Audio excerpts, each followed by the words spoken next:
There we go. Now you can hear me. I was saying my guitar. I laid my guitar down and I picked it up, and it was the 10-second mark, right before it was getting ready to kick in. I'm like, oh no, my whole guitar's out of tune. So that must have laid it down and it hit the tuners or something.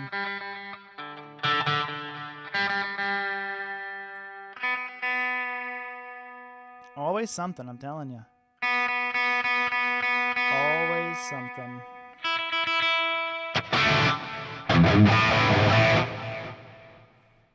Okay, there we go. Anyways, howdy everybody.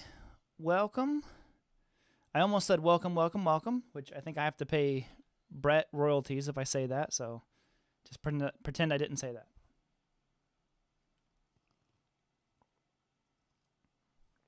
Now you hear me.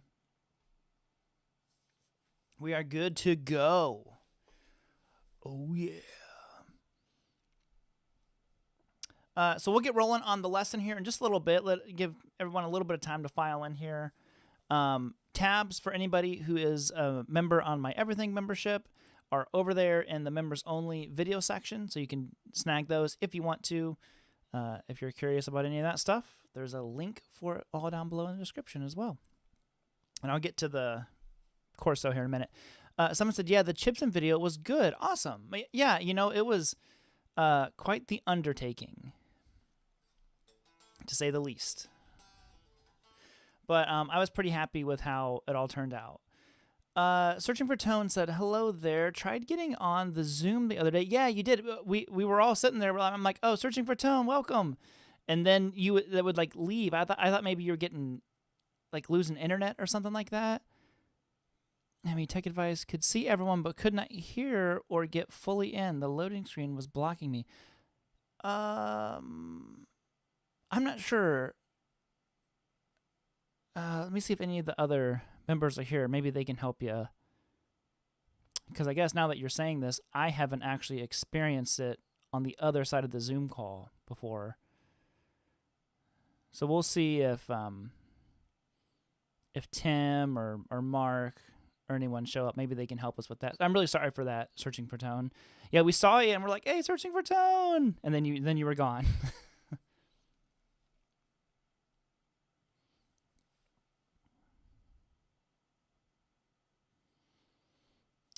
Do I have a lifetime membership? I have what's called the Everything membership, which is, I mean, it's exactly what it sounds like. You get all the courses, and we do a monthly live Zoom call. So that's what we just did yesterday. So once a month, both live streams fall back to back for me. So I just did the Zoom hang with the members yesterday, and then I'm doing the live stream right now, obviously. Searching for Tone, Brian. Chipson video was good. Awesome. Thank you. Great Chipson video, by the way. Thank you very much. Yeah, there's a lot of upset people for some reason on it. Now the comment that keeps reoccurring and popping up is like, you didn't even play it. Why didn't you play it? You guys didn't. You should have compared it to, you know, a real Gibson, all that kind of stuff. And I responded to one guy and left a comment, and he wasn't rude or anything, but I just told him, I said, you know, the second you do, well, there's a couple reasons why there was no playing in it. I didn't want there to be any playing in it. That was actually a very conscious decision that I made about the video, because as soon as you do that, it transforms the video into something that it's not. It is meant to be pointing out visual things that are wrong with the guitar that people can see. And, you know, and we went as far as obviously cutting into the guitar to see the wood, all that kind of stuff. But it's nothing about sound. It is more about the ethics of someone tried to, you know, lie essentially and say that this was a Les Paul. And it's not.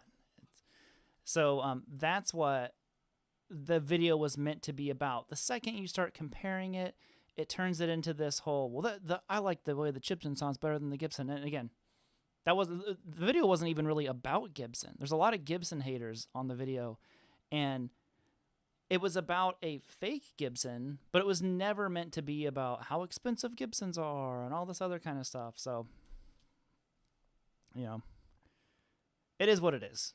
So, brands that make Clapton cut Explorer style guitars nowadays. I do not know that. The old picking versus legato debate. Used to play more legato, but I found that as the older arthritis set in, I can play cleanly and consistently by picking. Yeah, I mean, you know, it's funny. Legato was one of those things that I never spent a lot of time on. I mean, I definitely spent some time on it, but it came much more naturally to me than the picking stuff. So the picking took a lot more of my focus. But, I mean, I loved all the big legato lines that you could do.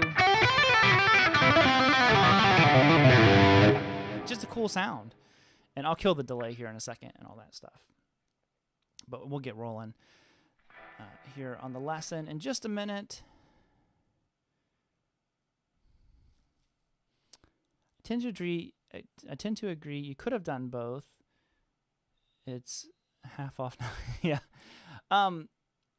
I mean, I could have done both in the video, but then that would take over the video is the issue. I thought it was a great video yesterday. Thank you very much. Yeah, like I said, overall, the overall vibe is very positive, you know, and people seem to dig it. So I'm cool with it.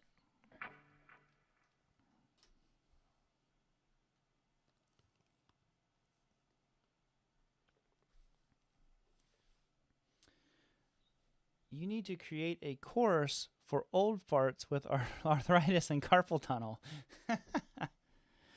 Well, the next course I'm doing is a 70s rock course. I don't know if that helps at all.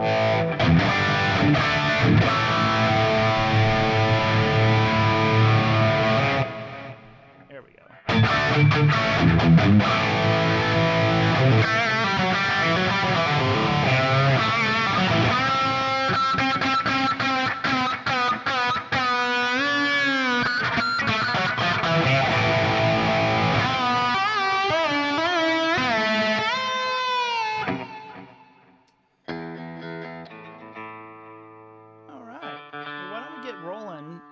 On the lesson. Get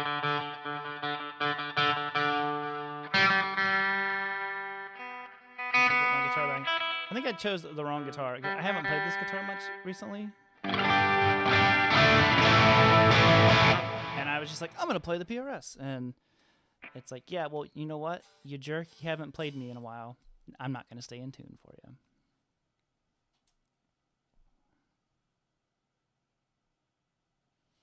But Joe's gonna cut up on this one. I like the way it looked. It'd be amazing if he did, but I don't think that's gonna happen. It did look kind of cool though. I'm not gonna lie.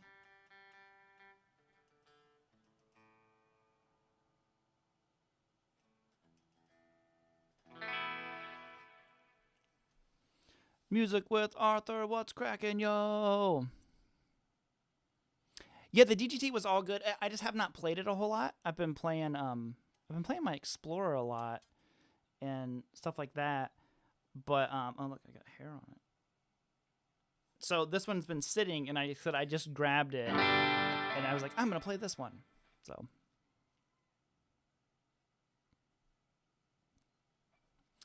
So we're gonna dive into this. Like I said, anyone who has a membership, you can get the tabs for it if you want to. And if you are wanting to work on your legato, we have 60% off legato domination. So Oh, come on. Where are you at, OBS? There we go. That's on there. I think it comes out to like $10. So if anybody wants to check it out, it's a full course with tons of legato examples in there. We're going to cover 3 today that are not in the course. But hopefully you guys enjoy it. The way I do these clinics is, or lessons, whatever you want to call them, while I'm teaching, I'm not looking at the chat. So if you have questions, please, you can always post them again if you want to, but wait until I'm done kind of teaching the section, and then I'm happy to answer any questions that you guys have.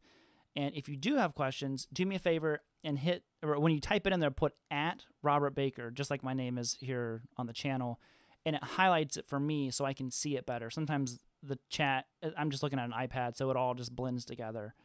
But, hey, my buddy Zach. Zach from Old Mythos. I'm just pulling up the tabs so I can make sure that I am teaching you guys the correct way. Okay. So let's dive on into this.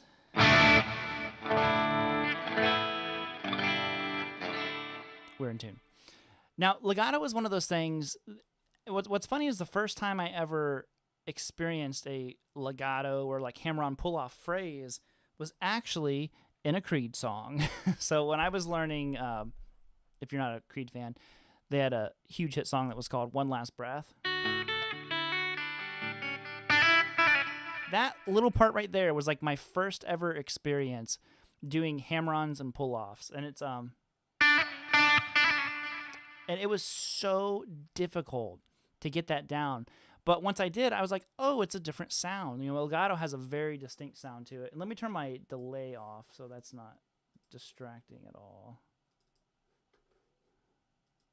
Okay.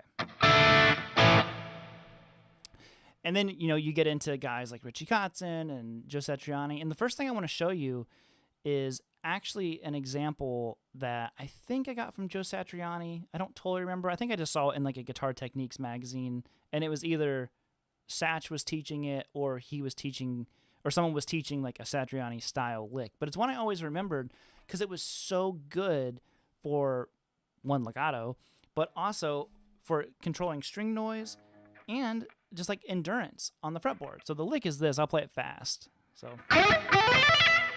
don't do that.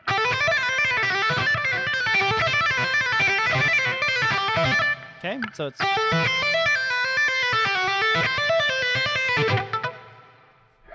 I'm trying to mute it a little bit. But once you cycle through that,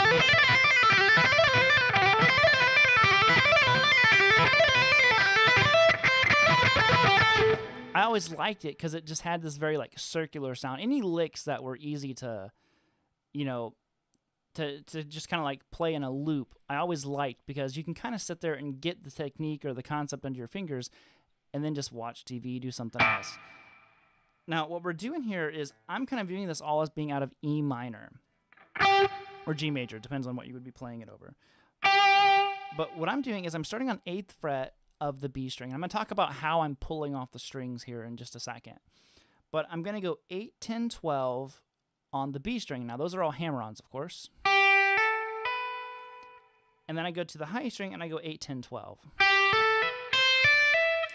Now, for me, and I don't know when or how I learned it this way, but the only time I really pick when I'm doing a legato phrase is when I'm ascending to the next string. When I'm descending, I don't pick any of it. I just pick the first note.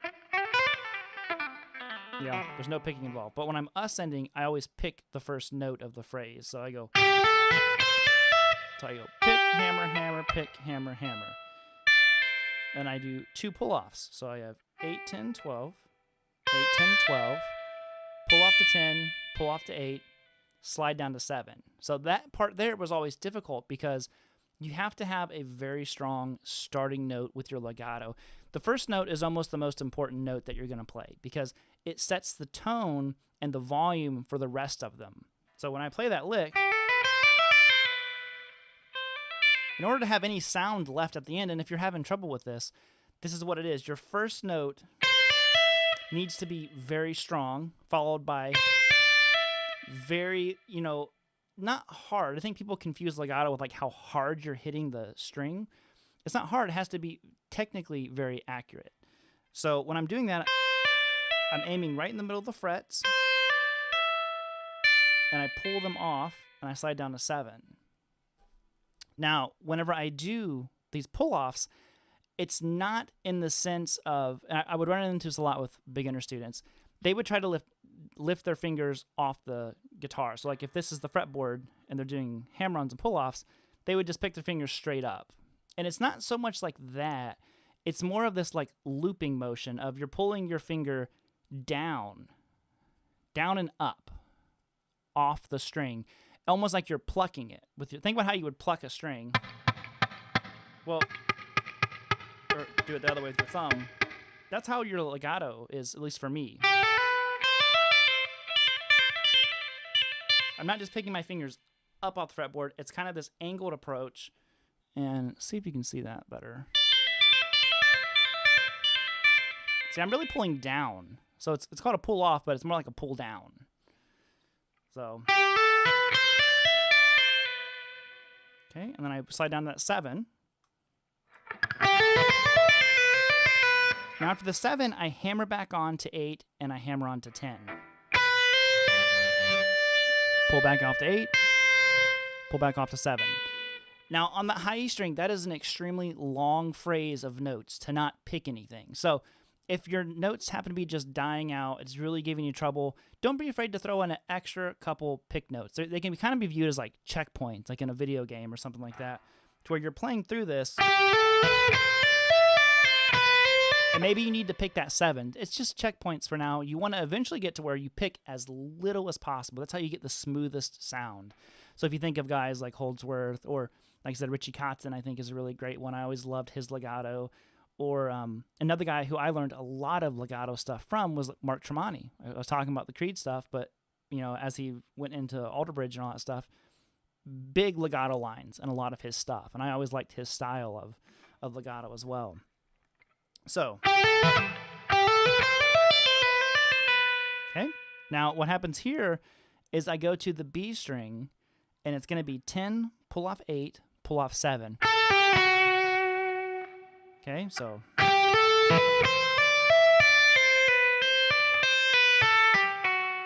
I didn't pick anything else. Again, if you need to pick when you change the strings, nothing wrong with that. I just like to have as little picked notes as possible. Okay, and the tricky part here is you have to slide back up to 8, and then the lick starts over at that point. After you end on 7, you slide back up to 8, everything starts over. So you have. And when I loop it, you'll notice I eliminate that first pick note. I don't need to anymore because I'm sliding into it. Okay? So I eventually end up only picking one note out of the whole phrase.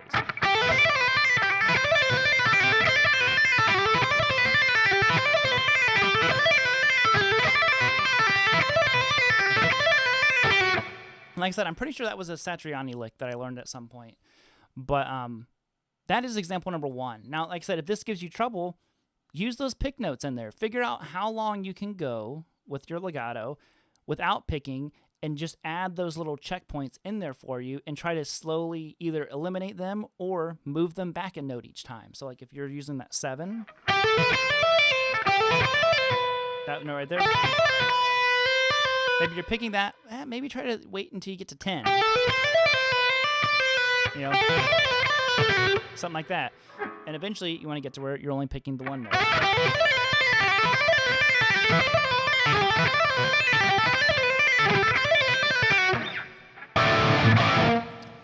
So, any questions over that part? Let's see if I missed something. First was Seek and Destroy. Any suggestions for guys with wider fingers and making noise on the strings? So, let's talk about that too. A lot of it comes down to get a haircut, you hippie. What did you just say? I said you're drinking Colombian decaffeinated coffee crystals. I don't know why you're commenting anything like that. Danny Gatton with a bar towel. Yeah, so with the muting and your fingers, I only have, of course, experience with my own hands, and I do have kind of like skinnier fingers. I always laughed because my dad played guitar, and I always said he had like giant bratwurst. I mean, he did construction work his whole life, so he has classic construction worker hands where he's just got these huge meaty hands, and well, I have these dainty guitar player hands. But one of the things I always recommend people is to get good at muting both sides of the string that you're not playing. So in this example, obviously we're on the high E string a decent chunk of the time, but the other half of the time we're on the B string. And what I do is when I'm doing a legato line, anything that is under my fingers, I'm muting it with my left hand. I'm kind of dragging my index finger, across the strings a little bit. So if I do like a big legato phrase or whatever it is, something like that, when I'm here, if I was to play the high E string and B string, I'm muting them with my index finger across those strings. Now, everything above the string that I'm playing, the lower strings, I'm muting with my left hand. If you notice, like when I do a legato phrase, my hand moves. I'm not picking, but my hand moves. Okay? It's because I'm slowly unmuting some strings, muting others. This is usually one of the more difficult things for people to get under their fingers, because you're kind of taught to not drag your fingers like this. But in legato situations, I feel like you have to, because you're hitting the fretboard. As soon as you are doing legato where you're actually like, the pick is not the center point of the attack anymore. Now it's our hands. You get a lot of noise because you're just, you're plummeting whatever the word I want, plummeting. You're bludgeoning maybe the fretboard with hammer-ons and vibrations through your fingers. So you have to watch that. And as you get better at it, it just becomes more and more simple for you to do. But like I said, part of that is just doing simple phrases like this. So like as soon as I go to that B string, listen to the high E string note. Muted. Okay? And you can add more and more like Nuno Betancourt or Rick Graham and stuff like that. They do these really cool palm muted legato line. Where they go. I always like that sound. Pretty cool. I use my ring finger through the center note, which is totally fine. Yeah, like I said, that's just I use my middle finger. You can totally use your ring finger there. That's not a big deal at all. Cook us a ribeye steak. Hey, Braxel. Give my dog Sammy a shout out. Yo, Sammy, what it do, boy? You being a good boy over there, Sammy. Yo, forget about it. I don't know why Sammy is like from Brooklyn, but Sammy, hey. Do you still, William said, do you still have your Vola? You're the reason I own 2 of them. I do. It is in the other room right now, but I have my light up Vola. And then I ended up selling the blue one that I had because when we were moving, I got rid of a lot of gear. And the store that was next to the studio, I became friends with them, and their son watched my channel and stuff. And I was just asking, I was like, hey, I'm selling all this stuff, super cheap. Is there anything you wanted? So he bought the USA Vola that I had.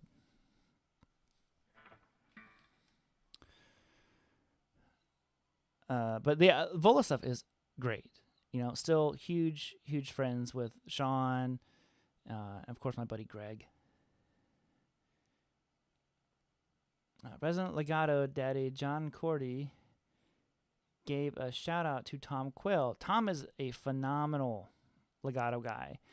Like I said, I just discovered Tom much later when my legato was more developed, and I had kind of like transitioned more to picking stuff. But Tom is incredible.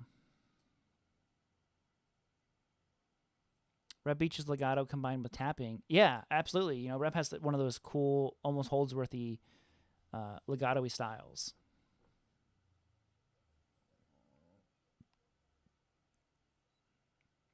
Sean! says, I watched a John Cordy this morning talking about, oh, look, at the age of 30, why it might be difficult for you, Mr. Teenage Shred Phase. Any thoughts on that? I think only because of maybe just your hand. I mean, think about the wear and tear that's been on your hands at the age of 30 versus like 20 or something like that. I think you can still do whatever you want. I can go back and listen to old videos and stuff and here I'm like, oh, I was like faster before. I could play something quicker, but I feel like I could get back to that if that was my goal, to get back into the picking stuff or something. So I don't know. I think that there's obviously gonna be wear and tear on your hands, but don't let that defeat you.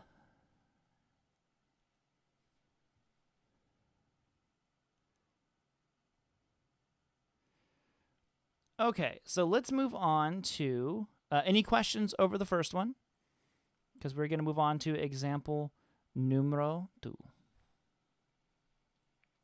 Give it a minute.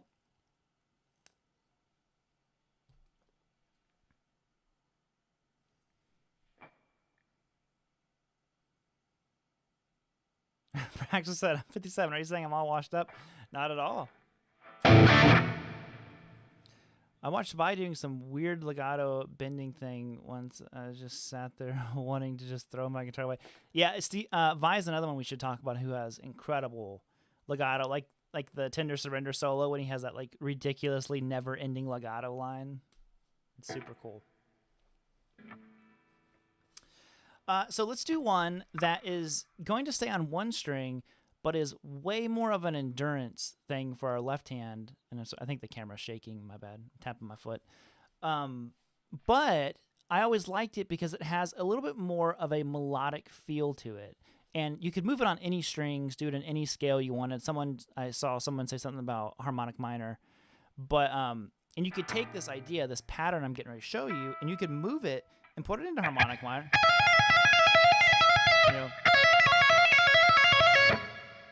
And do it all day long. You could harmonic minor someone's face off if you wanted to. But what we're going to do is this. So it's kind of a longer passage. Like I said, it really builds on your endurance of your left hand, and it works on using all 4 fingers in kind of the 3 main finger combinations. Pointer, middle, pinky. It depends on how you do your whole step stretches. I do pointer, middle, pinky again, but you could use your ring finger. And then you have your pointer, ring, middle. So the lick goes like this.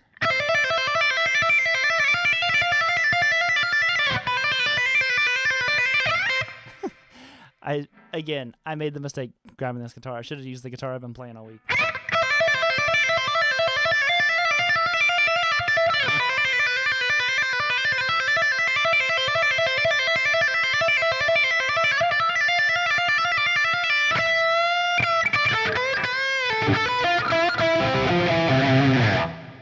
So there's that one. And in my mind, I'm debating. I'm like, just go grab the Explorer. Why are you doing this?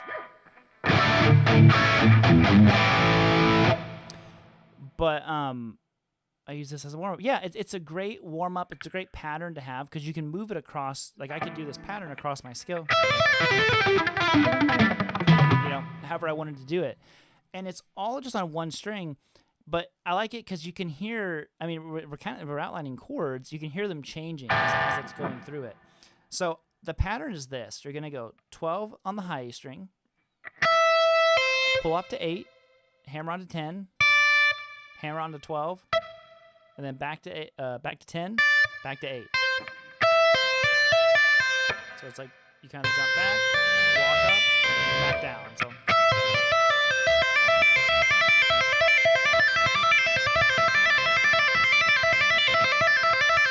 Team Ohio in the house. So that's the pattern. And the cool thing about it is it sounds great whether it's slow or fast or anything.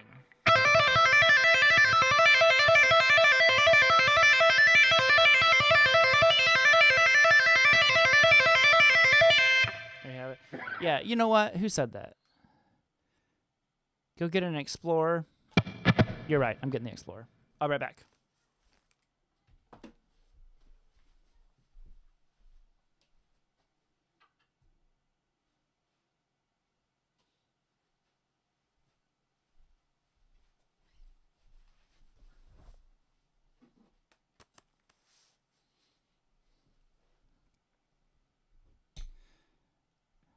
Shield thine ears. Well, that wasn't that bad. Watch now, I'm going to be so used to the PRS, I'm going to be terrible on the sport. So yeah, so we have the pattern.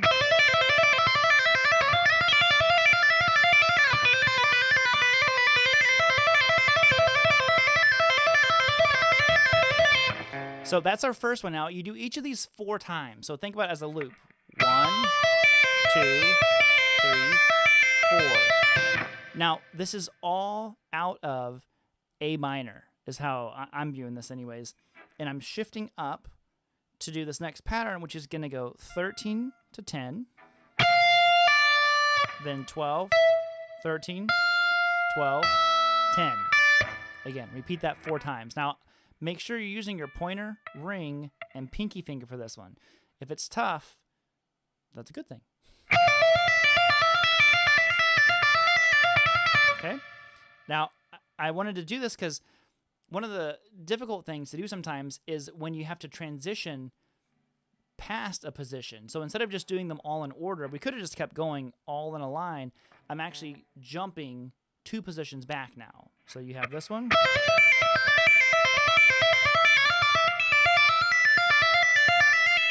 And I'm shifting all the way down, and it's going to be a new finger combination. And we're going to go 10 to 7, hammer on 8, hammer on 10, pull off 8, pull off 7. And that would be 1 time through of that one. So all together, kind of like medium tempo.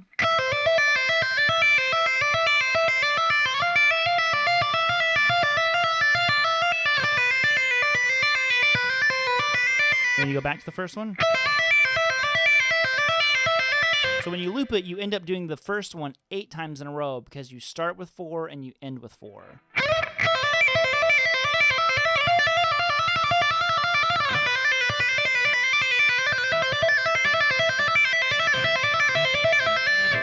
Now, did you hear that? As soon as I took my hand off the guitar, you hear the noise. The strings can't help.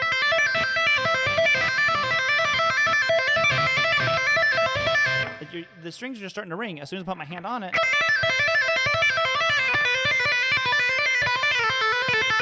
nice and quiet again. So that's that muting thing that we were talking about. Super important, very crucial to making legato smooth. All of this is adding to smooth. When I think of legato, again, I think of as little picking as possible.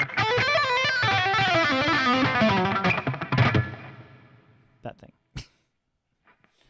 With those notes that were so muted you couldn't even hear them.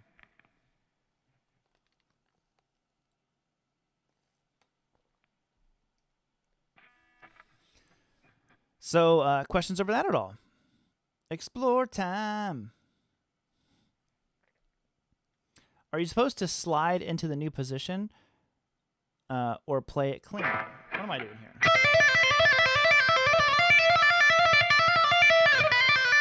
I guess there's a little bit of a slide that's going to instinctually there. I'm not sliding into that first note, though. So that 10, I'm not going... yeah, sliding into that first note would be tough just because then you're ending on a note with your index finger, and you're just hearing my finger kind of slide down a little bit. So...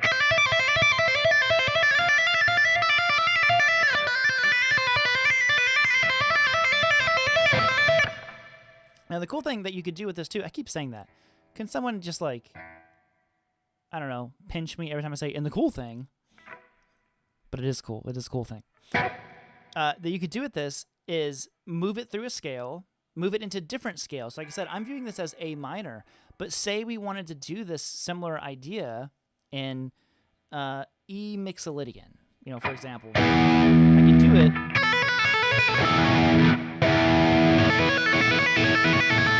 Too much distortion.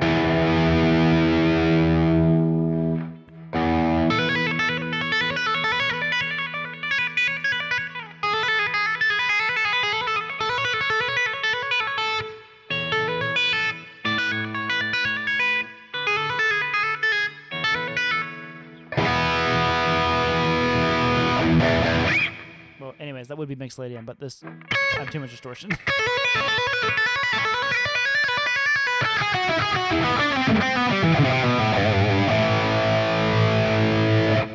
move that same idea across strings.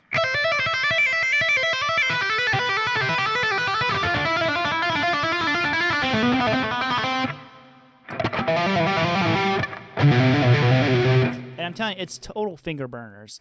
And you'll have your legato and your left hand super strong if you just practice this stuff a little bit each night. Kind of Blackmore-ish, yeah.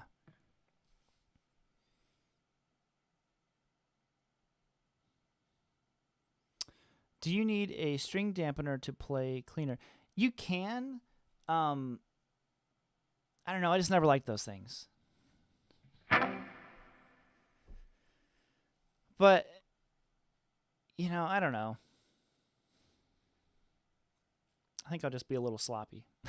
I don't know why they bother me. Because maybe they shouldn't. Maybe that's just me being snobby. Because I've seen guys use them and they play things that I think there's no other way to play them. I think Andy James does one. So I think that's me just being a little snobby. And I shouldn't be. So I think that I would only use them if they were absolutely necessary. How about that? Less snobby, not as much of a jerk.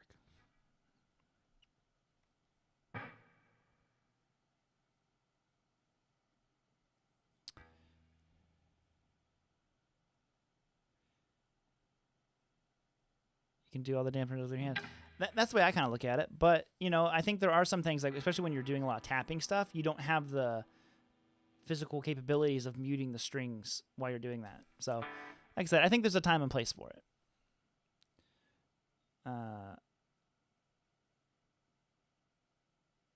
Blackmore, you should use standard. Yeah. So, any questions over that one before we move on? So, if you guys are just tuning in, Braxel, I'm using my Axe Effects right now. So, for the live streams, I have to use the Axe Effects. But if you guys are just tuning in, ooh, look at that! I almost fell. We are running 60% off of my Legato Domination course. This is one of my older courses, so we're running it. It's only $10 if you want to check it out. It's got tons of examples. If you like what we're doing here, there's like 20 other examples in the course of different ways of legatoing. I mean, you have these 3 plus the ones that are in the course. So check that out if you want to. Let me throw it in the chat.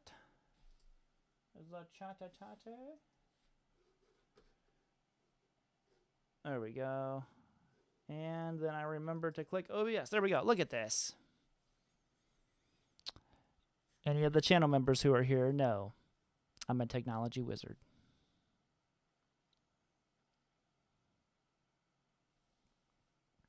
When you get into 8-finger tapping, then it comes in handy. Yeah, for sure.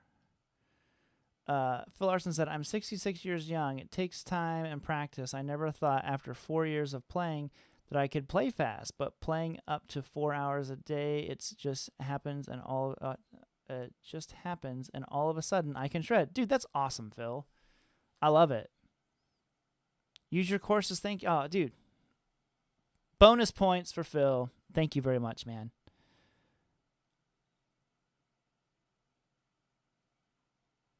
Oh, Sean said, I have been jonesing for a red Explorer. I found out Claudio Sanchez is red, and I always thought it was black, and now I can't stop looking online for one. Oh, Sean. If only you knew what I got. Maybe I'll show it. Maybe I'll give you guys, after the lesson here, the sneak peek at what I got. It is one of the coolest guitars ever. And all my friends are tired of me talking about it, but it's a guitar that you never see in the U.S. But I got one. Baby. So let's tackle this last one. Now, I wanted to end it kind of on a bang with a tough legato line that has a lot of kind of moving components to it. It's going to involve everything we talked about with the muting, patternized sequences through the strings, and of course a lot of endurance out of our right hand and very little picking. So the entire lick is this.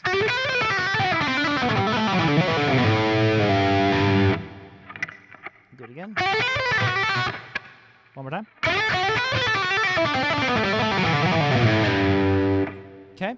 So what's happening here is this is all E minor, G major, however you want to view this. If you're like me, I view this as my Dorian shape. Again, that might not make sense to people. This is just how this stuff works in my brain. But it's a very extended legato line. And I would say this is way more in the style, personally, of like Mark Tremonti. You know, like I said earlier, I've always loved Mark's legato style. I can't remember what was the song off of Blackbird, but Mark had, it was like this really big legato line that he did. You know, he like did some run like that, and it always stuck with me, and it was just incorporated into the way that I did legato.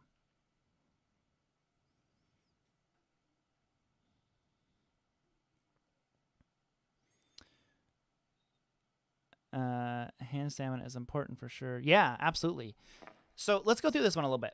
So like I said, there's kind of a lot of moving components with it. We're going to go starting on the 7th fret of the B string. So I pick this first note, and then I hammer on 8, hammer on 10. Then I go to the high E string, and I'm going to pick 7, and I don't pick another note. From here on out, just if I say a note, it is hammered on from nowhere, or just normal hammered on, or pulled off. But those are the only 2 notes I pick in this whole line. So pick, hammer, hammer, high E string. I'm going to go 7, 8, 10, 8, 7. Okay? Now I'm going to go to the B string now, just to make sure I'm teaching this right. And I'm going to go 10, which is a hammer on from nowhere, and pull off to 8, pull off to 7, hammer back on to 8, back on to 7, and pull off to 8, pull off to 7. So you have this. Okay. Now, this is where it gets a little tricky because I have to jump to the next string. Again, without picking, I'm moving back. So, while I'm on that 7, I do a hammer on from nowhere to 9 on the G. Pull off to 7. Pull off to 5. Hammer on 7. Hammer on 9. Pull off 7, pull off 5. Now, if you really kind of like assess this, we have established a pattern at this point. It might sound random when I'm talking the notes out, but we've actually have put together a pattern. That's our pattern. Because all I do is I'm just going to move that pattern through the strings now. So we start on the D string. You're going to go 9, 7, 5, 7, 9, 7, 5. So A string is the exact same thing. That's why I like this particular section of the scale. 3 of the strings stay the same. So this one you're going to go 9, 7, 5, and then you hammer back on 7, 9, 7, 5. Okay, so you've got... And I didn't pick anything other than when I start the phrase, I pick that first note. And I end it by going to the low E string, 8, 7, 5, 7, 8, 7, 5, and I resolve it to a G note if you want it to, you know, be more G major sounding. So all together, oh, sorry, I messed that up. I go like this.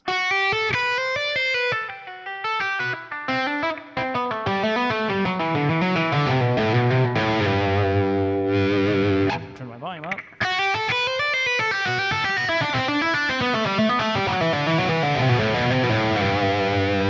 You just kind of keep going.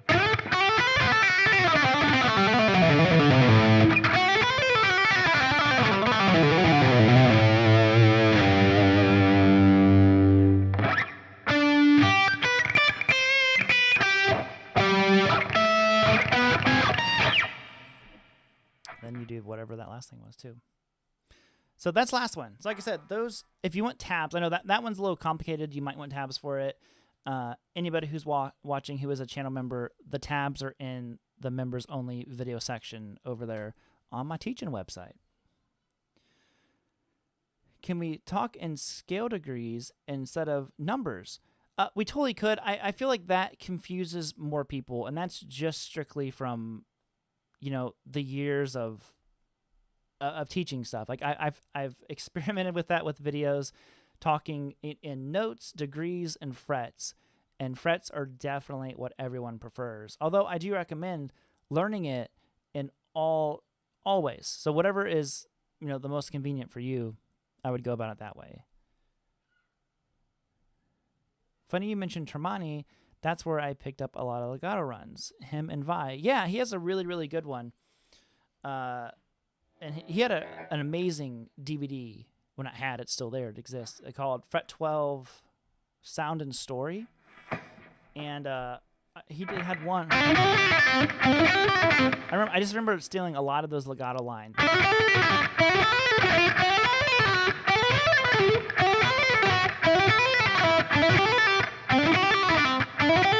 Stuff like that.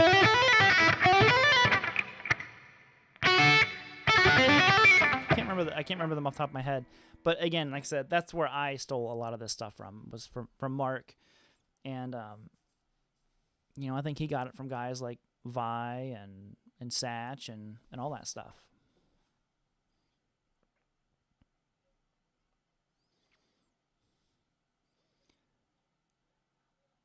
My cat attacks me every time I say legato. Legato?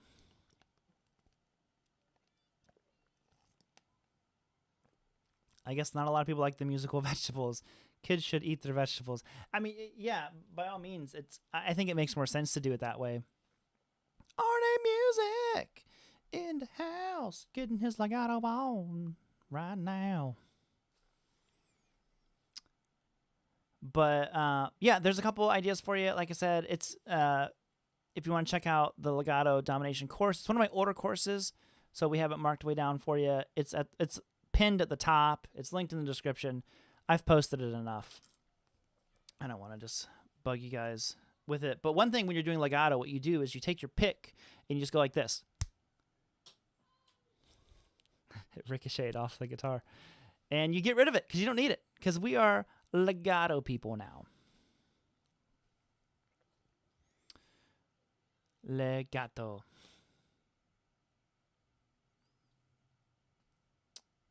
The everlasting contrast. This is so cool. I hope you guys dug it, I felt bad last week I did the live stream. I didn't really have much prepared for it, so I wanted to make sure that I had something for you guys. Did EVH do legato? Eddie did a ton of legato. My favorite playing of all time is this combination of legato and picking notes. So, if you think about Eddie, like my favorite phrases are the ones that are more. We're done teaching now, so I'm gonna turn my delay back on because I do what I want. But Eddie did a lot of things where he, it wasn't all picked, it wasn't all legato. It was kind of this combination of, you can hear how some of the notes are picked, some of them aren't. He would go like.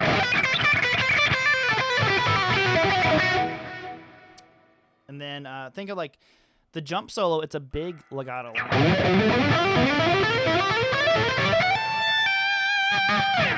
Or when he does those fast runs a lot of times, he's only picking half of it. So it's like.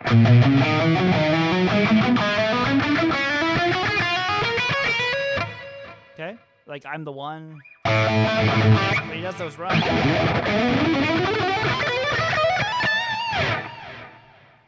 Dimebag Darrell was another one. I've been learning some dime stuff, like my hands are tired now. Psycho Holiday.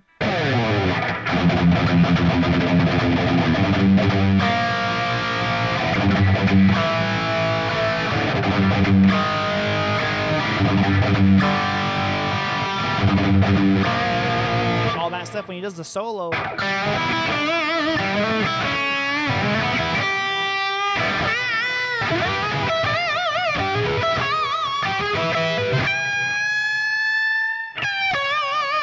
Here he goes.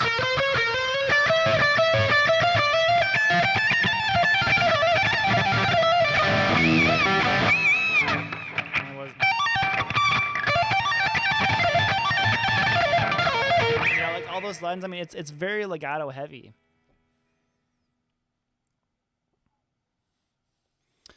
Lynch did a bit too. Yeah, they all did. You know, a lot of them had really good legato lines. I mean, even Paul Gilbert did legato stuff too, but he also did lots and lots of picking. So that straight crazy stretch legato and the Dream Warrior solo. Yeah, what is it? How's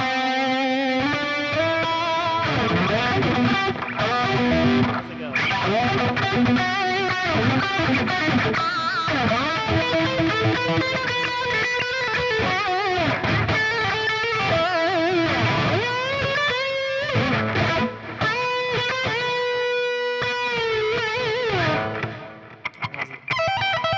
Yeah, that's what it is. Yeah. I mean, it's such a big shred. And he goes into a crazy shred run. But, anywho, that's a great solo. All my favorite guys are more like a mixture. Even Yngwie did a lot of legato in his stuff. It wasn't all picked. So,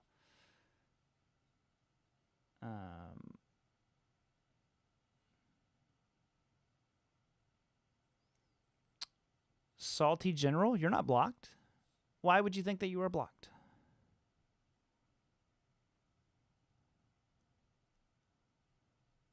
And like I said, if anybody has questions for me, just make sure you put @RobertBaker. That way it highlights it for me.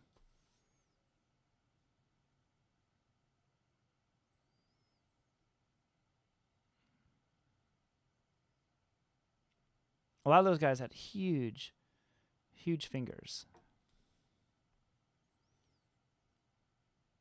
Robert's lessons don't cost an arm and a leg.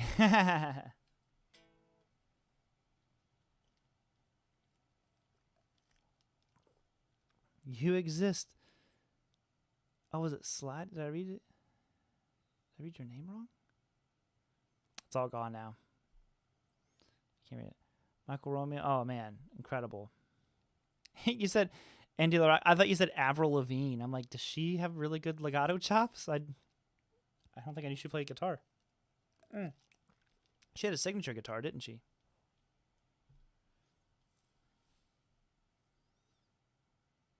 Just trying to tell you, I love the Phil X interview. He's a beast. Man, that was such a great hang. Phil has always been super, super nice to me. I first met him back in 2016 or 17. I can't remember what year, whatever year GitCon was. And just kind of like lightly stayed in touch, friends and all that stuff. So when he was going to be in town, I was like, oh, dude, we should do this video. And Sweetwater got the pedal out to me right away. And it was great. And we went out for dinner afterwards and had nice tacos and all that stuff. So it was really, really, really good.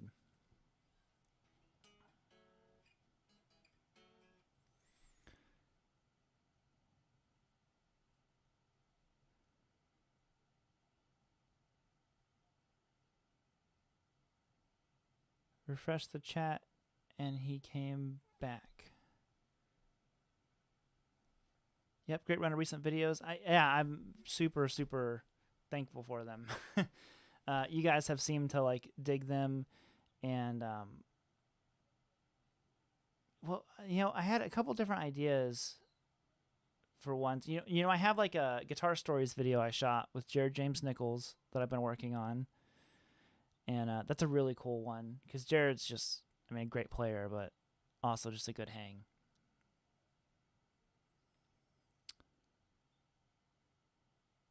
Someone said, Robert, what kind of shampoo do you use? That's the real question. I can't tell you that, I'm afraid. This is like, that's a little bit too top secret, I'm afraid. A little bit too much. Are those 9s or 10s? So I use 10s on everything. These are 10s. But I have 9. So on the new guitar that I teased. So I don't know if anybody wants to see it or not, or just wait for the video.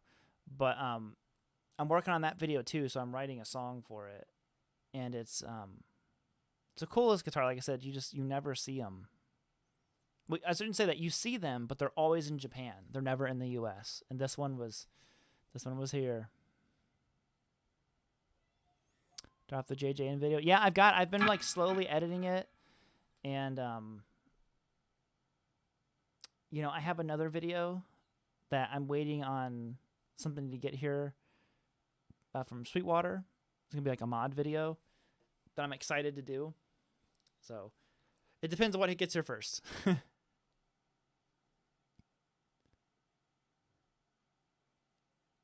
Should we say even NASA doesn't know? That's right. They've been bugging me for years, NASA. Like every Tuesday, they're like, Robert, please tell us about your shampoo routine. I'm like, dudes, focus on the stars, bro. Focus on the stars, not the locks.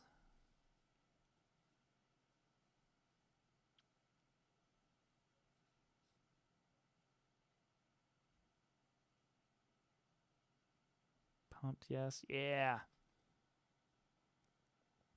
Always love your content. Thank you very much, dude. It's been, you know, I was just kind of thinking, and tell me what you guys think about this. Maybe it's a live stream thing. I was going to do a video about what I've learned. We've been in Nashville now for 2 years. And I thought about doing like the good and bad of moving to Nashville. And there's just so many different things I've learned from being here and so many opportunities. I was just kind of going through the list of videos the other day. I'm like, man, there have been some of what I think are my best videos that I've ever made all have happened within the last 2 years and would have never been able to happen if we didn't move here. So, I mean, like the one yesterday, that was such a great, you know, experience. And so far, nobody seems upset. Like, you know, I was worried. I was like, you know, I hope Gibson doesn't. I mean, I don't care if they get upset with me. I could care less about that. But, you know, obviously when you have guys like Tom Murphy, who works at Gibson, and Bonamassa, who is a Gibson artist, and, I mean, the guys at Glazers work with Gibson on stuff all the time, and all this kind of stuff. I'm like, you know, I don't want to ever mess up something for someone else just because I want to try to make a cool video. But so far it seems good. I don't think there was anything in there that Gibson would be upset about, but you know, I called Joe and Glazier and talked to him a little bit about the video, and Nick, so they all seemed pretty pumped with it.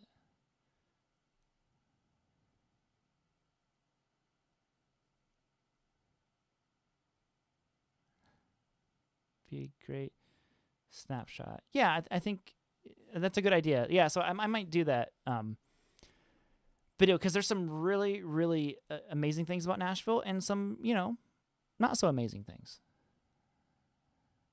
Chipson video was rad. Thank you, Salty. Any chance you'd be wanting to sell your ADA rack? Unfortunately, no. That one, you know, that had the Hairified mod to it. But I got that from a really good friend of mine, Michael Torin, who is like the 80s rack, you know, mega collector. And like I said, he's just a buddy of mine. So that one and the JMP1 underneath it, both came from him. I traded him something for it. So I think like they get a little bit of a sentimental attachment to it, because I'm like, well, I don't know. That was like how me and Michael really became friends, you know, and like we were trading rack gear and all this kind of stuff. So I'll probably hang on to those.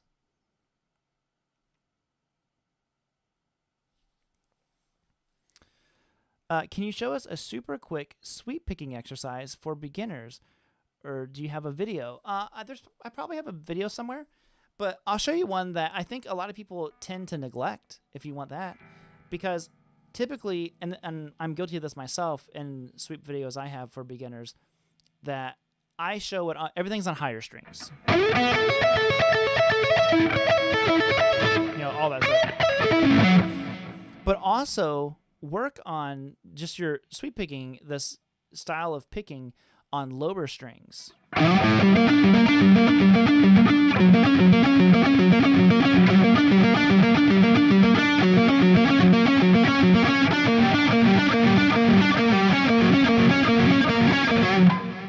So something like that, that's very musical.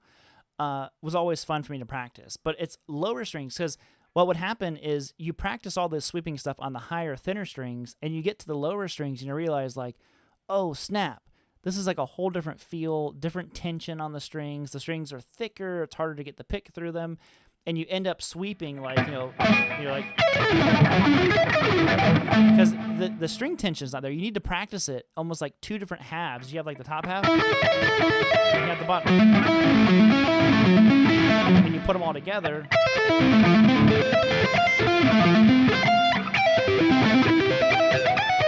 And I'm obviously not warmed up for sweep picking. Hold on, okay, I need to prove this to myself. You can do this. You got those hands.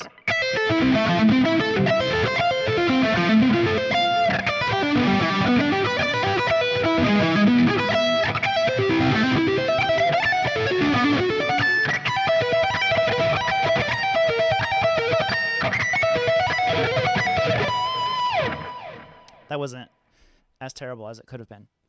I have to be like super warmed up to do sweep picking stuff. So anyways, the thing that I showed you with this, I'm just doing a minor arpeggio going into a major one. So you're going to be playing 10th fret on the A, as soon as I get the right volume knob, and then 8th fret on the D to 12th fret on the D. Now the picking is going to be down, down, up. And I was just talking about this in the Zoom call that I had with the members, that the down is not two individual movements. It is one movement through two strings. So watch my hand. I'm not going down, down, up, down, down, up. I go down one time through two strings, up one time. Okay? Now, all I'm going to do is I'm going to keep my index finger right where it is. I'm going to move my middle finger and my pinky finger down a fret. And this is something like the idea I got from guys like Jeff Loomis, how they would do these stacked chords of minor and then half step major, all this kind of stuff. So this one is, and I'm sorry I have the delay on, 9, 8, 10. Picking is exactly the same.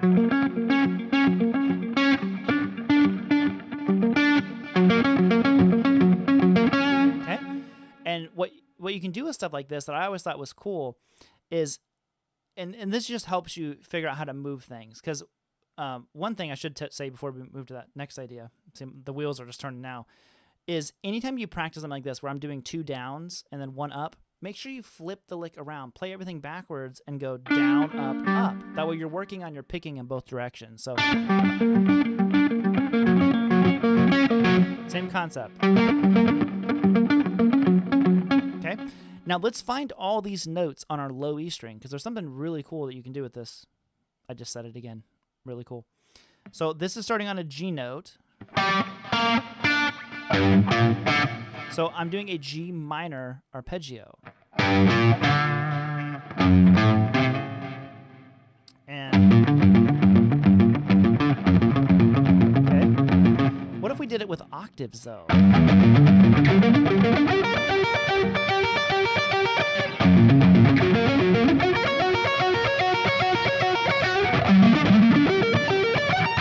You know, stuff like that. I'm like, I hear that and I'm like, oh, this is cool. And surprisingly, it's not that difficult compared to doing like a big 6-string arpeggio. We're just taking a very simple 2-string one and moving it in octaves.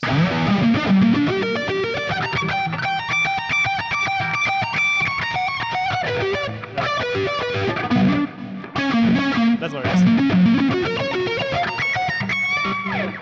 Anyways, I'm kind of slopping my way through it. But there you go. That was way more long-winded than what it probably needed to be. Hey, Rob, have you heard Gibson is supposed to come out with a Michael Schenker V? I'm wondering when. I did not know that, but that's cool. Mike Schenker is back with Gibson, I've heard. That's amazing. I did not know that either. It's way more musical, too. It is more musical, yeah.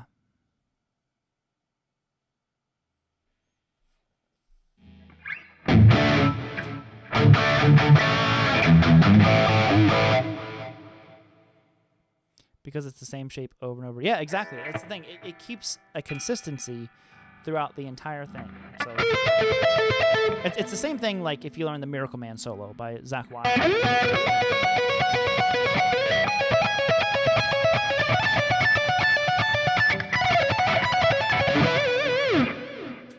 So there's that one. So sorry, I keep getting distracted.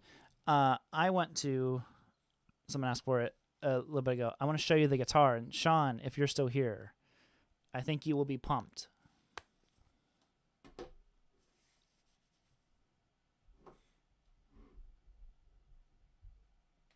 Like, what am I hearing? I'm hearing bang. It's my son wrestling with the dog downstairs. Ugh.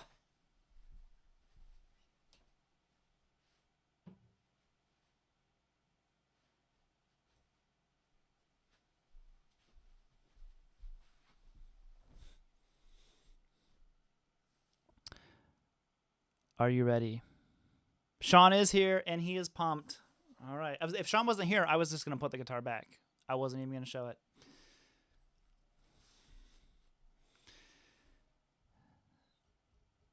It's been a long time coming. But here it is. It's an air guitar. No. Look at... Oh, what's this? Oh, what's happening here? Oh, an Ibanez? Oh, why is there not an Ibanez in the States? They're all over the place, right? They're everywhere. But not one of these. Not this bad boy. Woo! Look at this thing. Get this microphone out.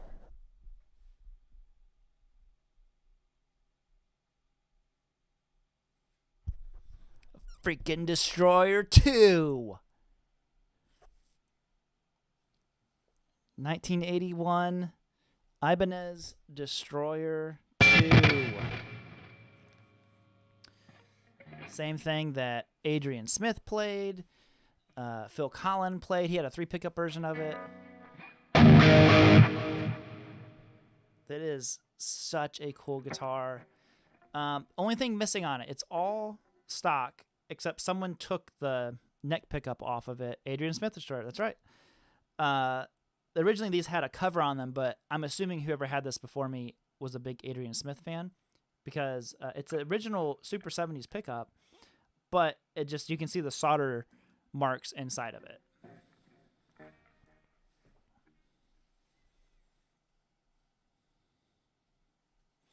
You had one, Braxel? Yeah, they're so. Like I said, you never see them.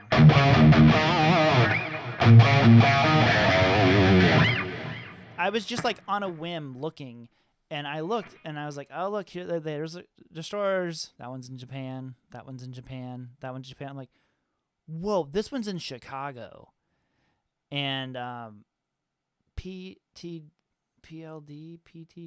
I can't remember what the place was called. I'll mention it in the video when I do it. But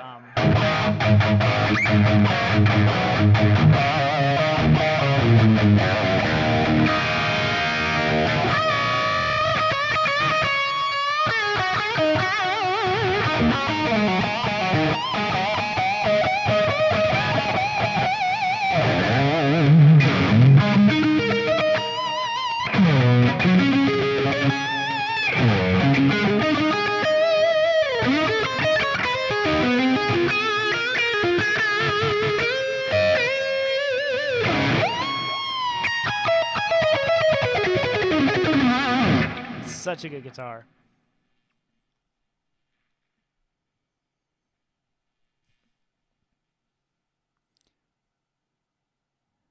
I think this guitar, it plays better than the Gibson. I think it sounds better than the Gibson. I love my Explorer, don't get me wrong.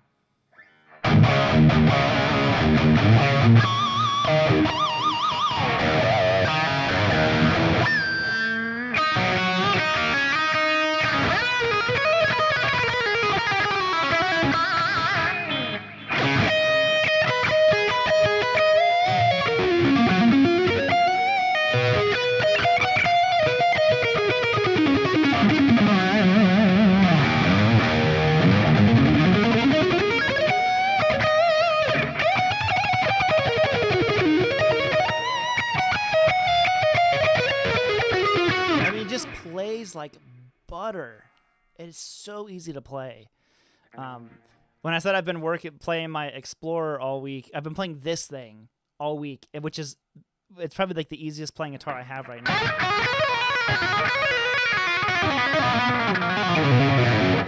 So like going to those other guitars, I'm like, oh, this is so much harder on these. I've been playing this thing all week.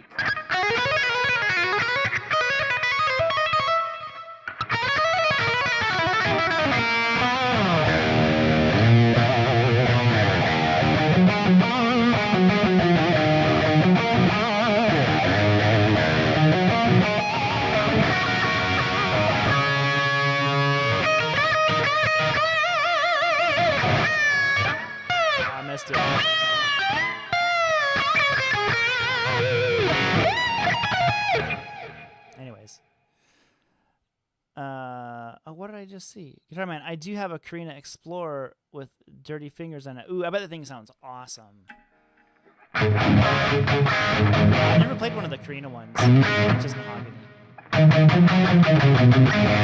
The neck is really, really comfortable. It's kind of more like a C, so the Explorer is a little bit more like a D shape, and this is way more C.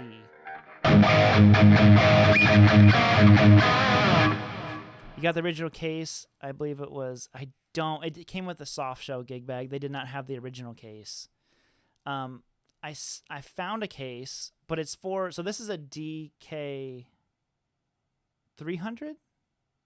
Is that what it is? DT 300. Sorry.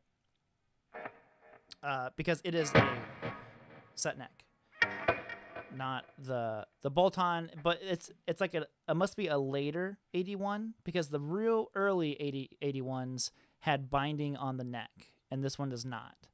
But the serial number checks out as an 81, and it's definitely the DT 300 because, like I said, it's a stop tail, I don't even know what this is, like harmonica style bridge on it.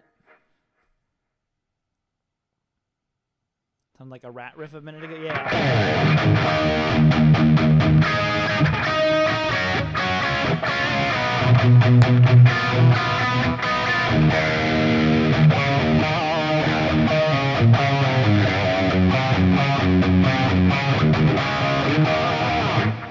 Yeah. I mean, it sounds massive.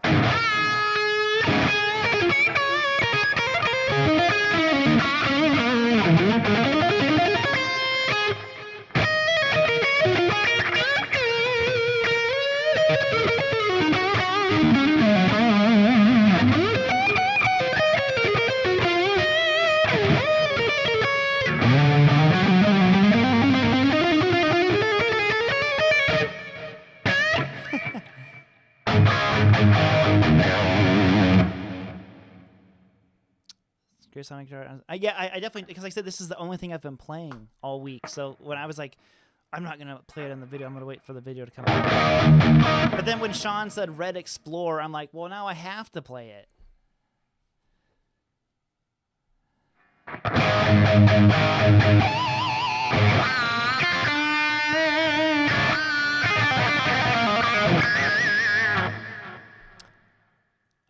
I'm using my Axe Effects. This is like the same patch I normally use, but this thing just sounds enormous.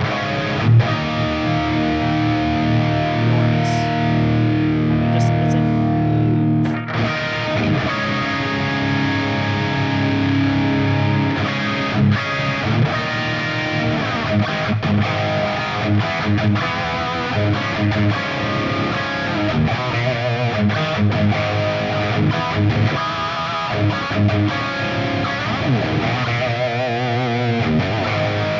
some Hurricane for you.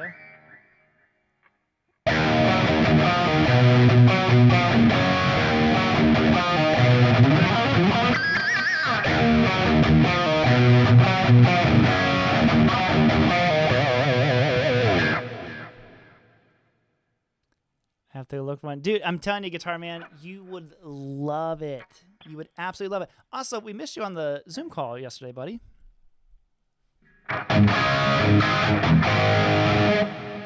But you would, it does not feel like an Explorer. It feels a little bit more shifted this way, kind of like a Firebird. But if you look at it, hold on. Let me get the Explorer. I want you guys to see them side by side because it's the layout is very different, and I prefer the layout on this versus the Explorer. Rip my hair out.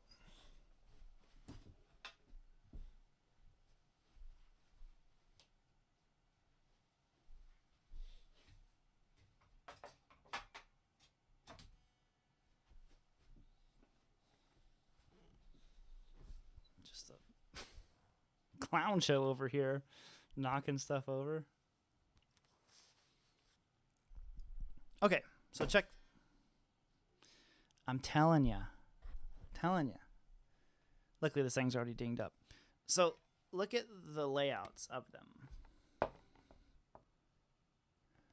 Totally different. The Ibanez is definitely a much more fine-tuned thing. So when I play the Explorer, sometimes the selector being down here, if I like lean forward, you know, you're kind of getting into the solo, I bump it into like the neck or middle position. My leg will hit that, just the way it sits on your lap. See, because if I'm sitting here, you can hear my leg hit it and it bumps it into that. And also the volume knobs and stuff are so far away. You have to take your hand completely off of the strings to do anything. The Ibanez, the Destroyer, the switch is moved more in. My leg doesn't hit it anymore. And the volume knob and stuff is right there. So I can easily access all of the stuff on it and not let go of the guitar.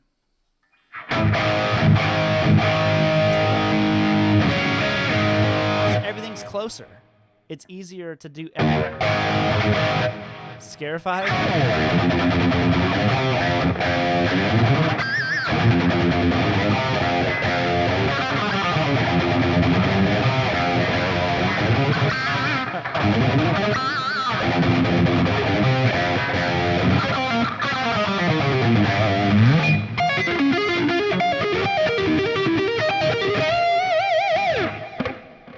Scarified right now. Yeah, but it doesn't say Gibson on the headstock. That's true. It does not.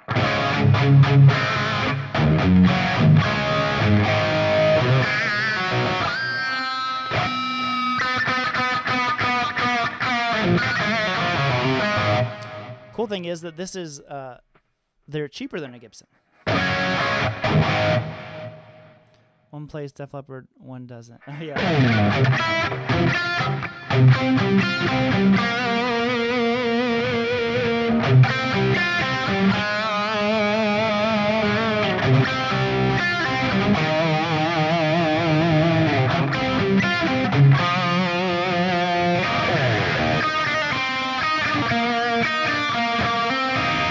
I don't know that next part of that riff.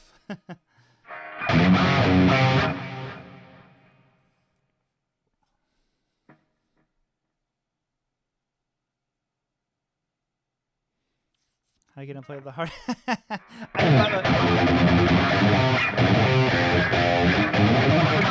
Because my hands got unwarmed up, but I can do the string skipping part.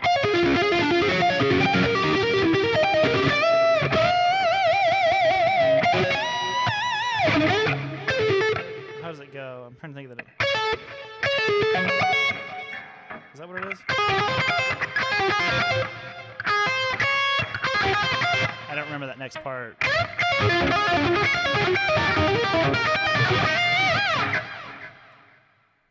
I've been looking at those Harley Benton X models for quite a while. Might have to get one. Dude, I bet you those are absolutely killer.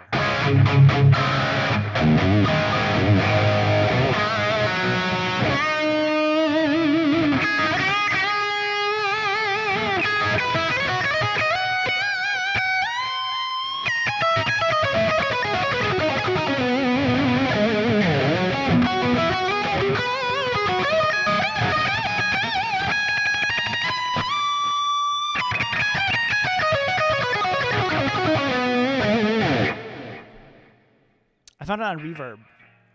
Like I said, they have other ones, but they're in Japan.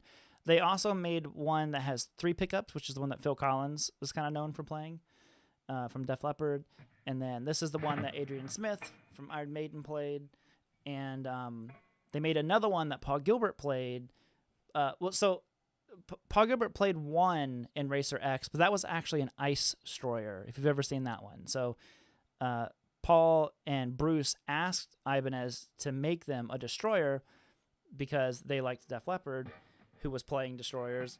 And instead, what they made them was a destroyer body, but it had an Iceman horn on it because they said that, you know, they thought that they were more like shredders, so they wanted to get to the higher frets easier. There wouldn't be this here. And so there was only 2 in existence, ice destroyers. If you look up the video, Paul did a really cool video about it a couple years ago when he sold it and gave all the money to Juan, the bass player who was got in an accident or something like that, and he gave it all to him. But I thought that was really cool.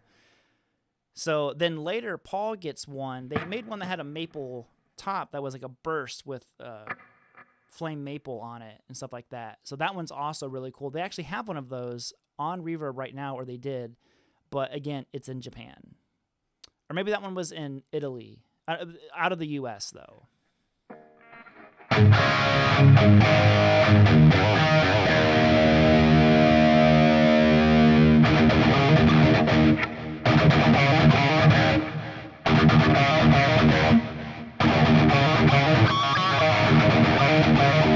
This thing just has riffs in it, man.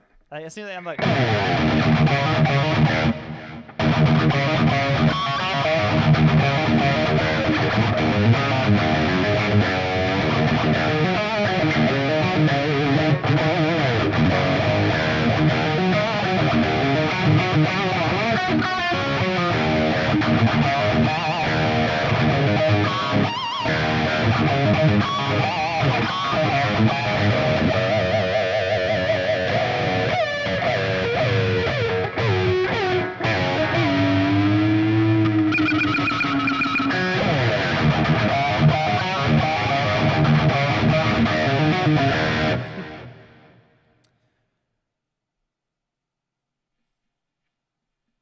Playing the guitar would have wasted time of everyone in that room. What was that asking? Where's the strap button? It's right here. So you wouldn't have any neck dive, and the other one's back here. Let's see, right there. Reverb is dangerous. It is. This is a DT 300 since it's a set neck. Which I do think with these, you know, much like an Explorer, kind of most Gibsons or Gibson style guitars, you really want to go set neck if possible. I know I mean, there's nothing wrong with bolt-on necks, but a set neck does sustain and feel different than what a bolt-on neck does.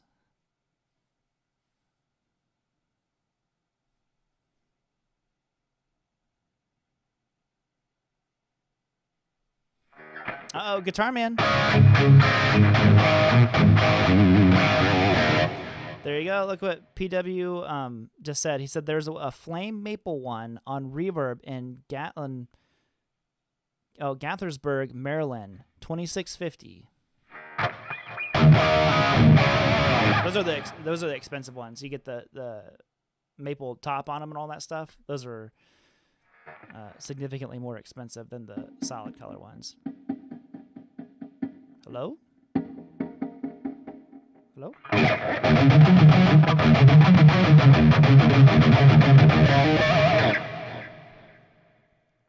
Yeah, so the pickups, the neck is a Super 70s, which is a DiMarzio, and then the bridge is a V2, which is a Ibanez pickup.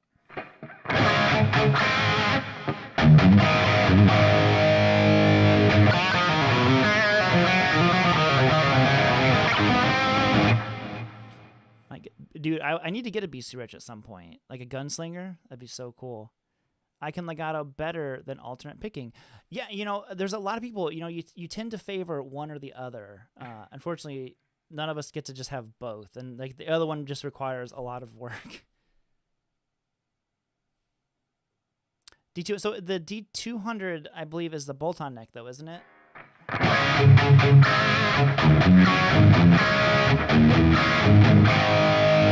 What really is legato? Well, I think the technical definition of it is like it's like notes played smoothly or something like that. I can't remember the, you know, exact verbiage of it, but it's, you know, the way it's kind of translated to guitar players is the smoother the sound, the more it sounds like legato. So if you're doing like, hammer-ons and pull-offs, that sounds smoother than if you were to pick it with all that pick attack in there, and then if you tap it,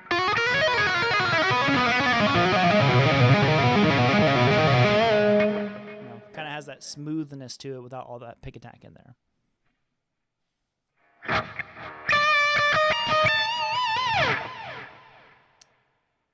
More of a picker than a legato guy. Yeah, and that's...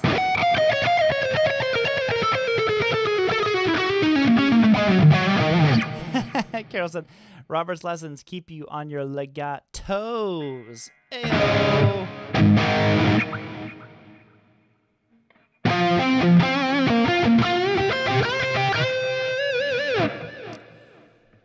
Carol's on our A game. She had the cat joke earlier. And coming in with your legatos. Sorry,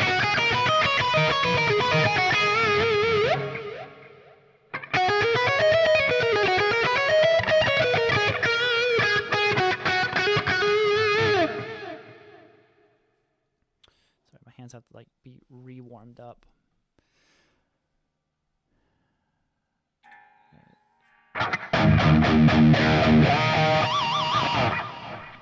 Me and my buddy Steve from Boston, we were geeking out over it. He got a new guitar too that I will remain silent on, that you two both, but his is also a wicked score.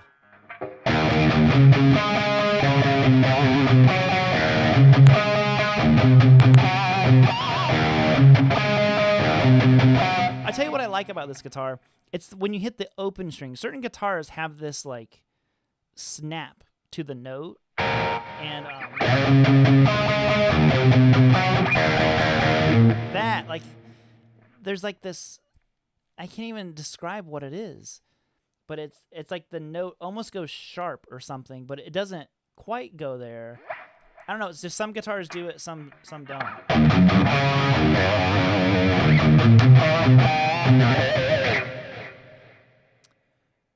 You said something many moons ago on the Friday night streams along the lines of doing legato scales for practice. I may start doing that. Totally. Just, go through your scales. I mean, you could even do legato, like pentatonic, just hammer on.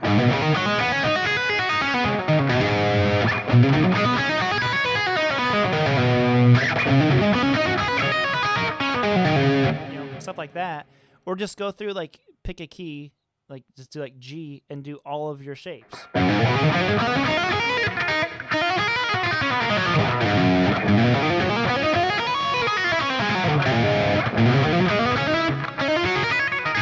So on.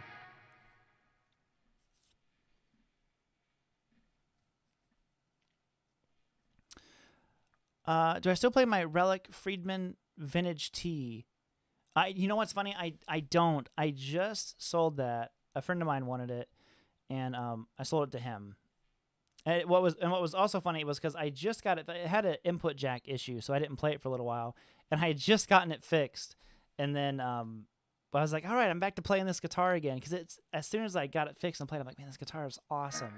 And then I just sold it, and then that money is essentially what paid for this. So it is a amazing guitar. I still have my Cali though. The Cali is actually at Glazier's right now getting worked on. Does it play any Reb though? Ooh. Does it play any Reb though?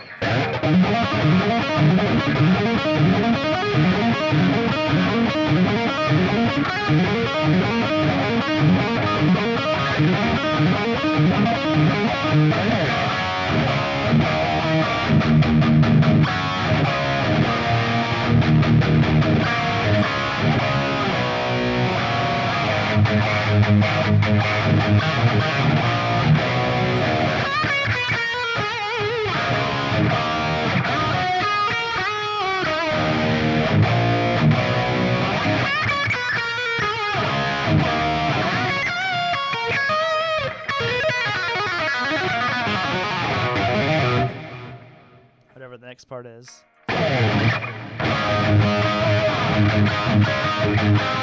How's it go?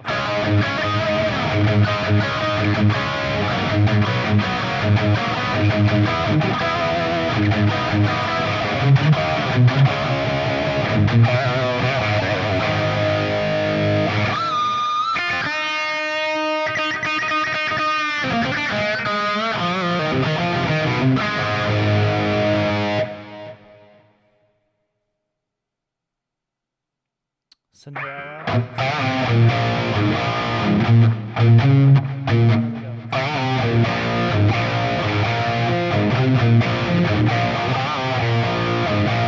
Can't really remember that one, unfortunately. I think the Destroyer brand new was $300 to $400. What is it worth today? I'm not sure. Like the really clean ones are like this one's pretty beat up. Like if you look at it, looks good from a distance, and this one's beat up. But I mean, like the real clean ones that you see on Reverb and stuff like that, like especially the ones in Japan. I mean, they're all north of $2,000.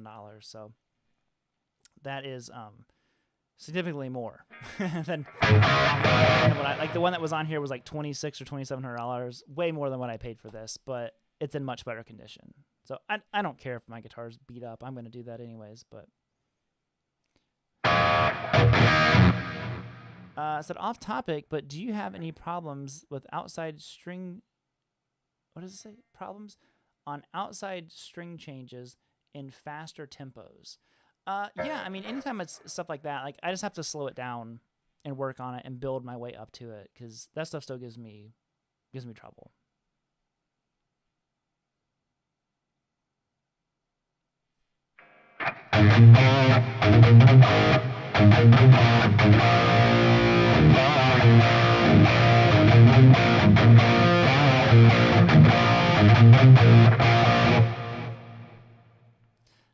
See, I know you guys got my back. Open 2-4. The guitar's a little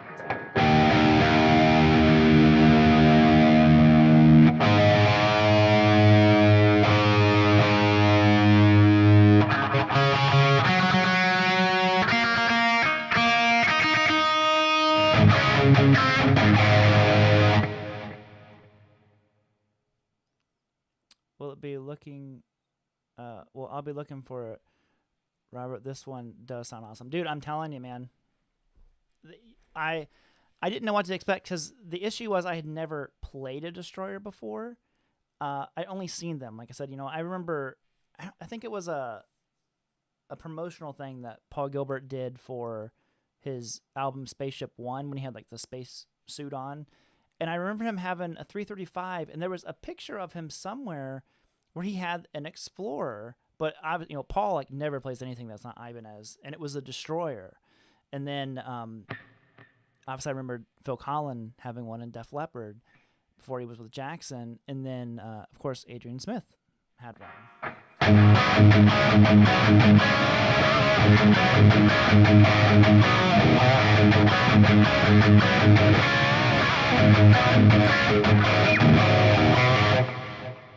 2 minutes to midnight.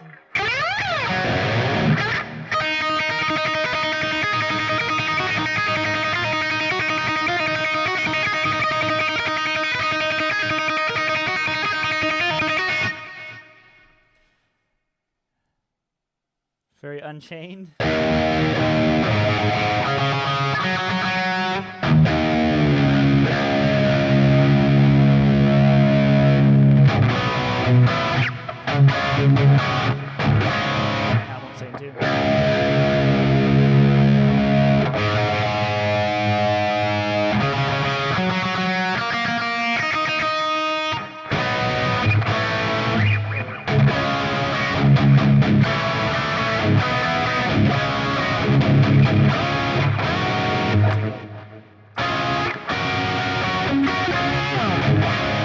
Something like that. You know what this tone reminds me of? How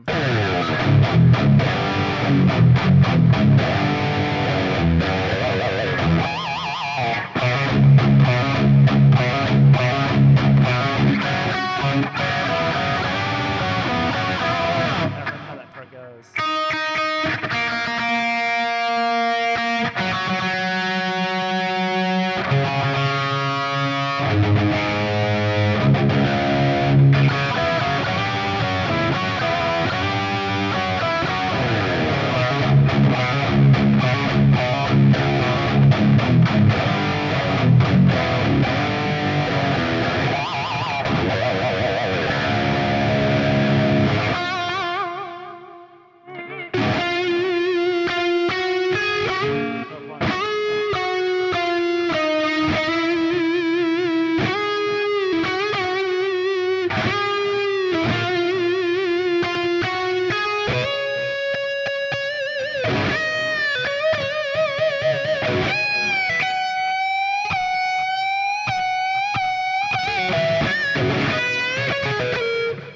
next part of the solo.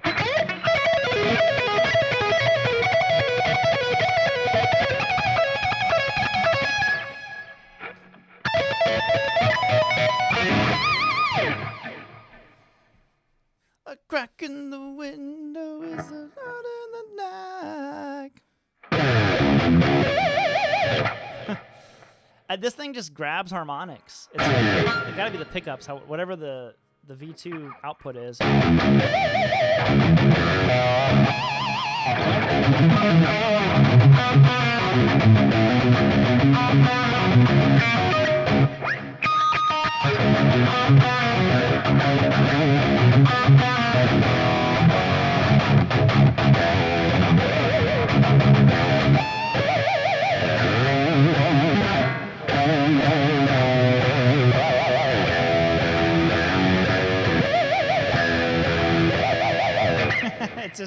It's just so easy to harmonic on it.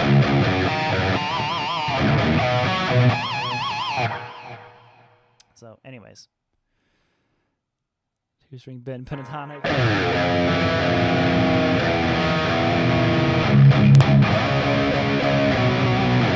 Anyways, no more beers.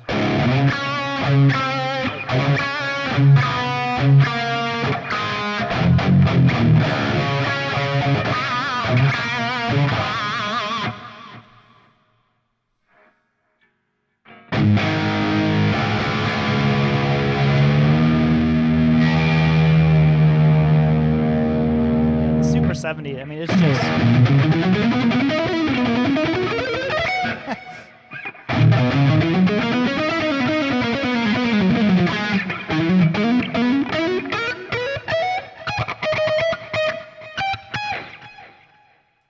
All right, gang. I think that is it.